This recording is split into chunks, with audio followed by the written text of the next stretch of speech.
maadili.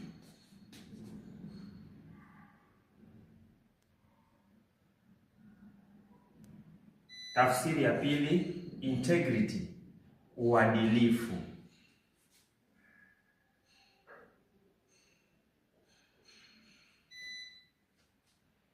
Tafsiri ya tatu, patriotism, uzalendo.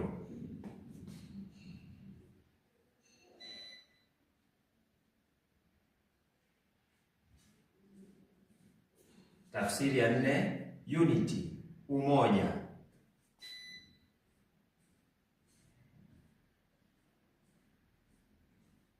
Tafsiri ya tano, kama kawaida mtazamaji, lazima nikuache na swali.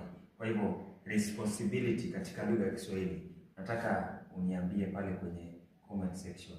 Kazi kwako mtazamaji. Kwa hivyo nitaweka alama za viulizi ili patane pale kwenye comment section. Social justice, haki za kijamii.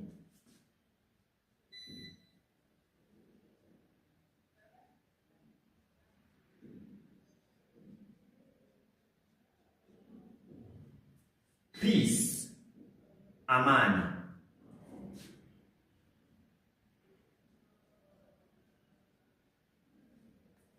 Respect, heshima.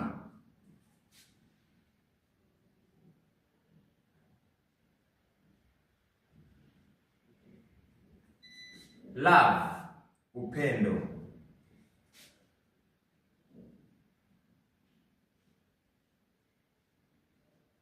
Mwisho kabisa, sympathy, huruma.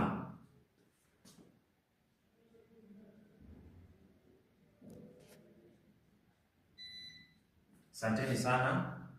Follow, like, subscribe, share na comment. Asanteni sana.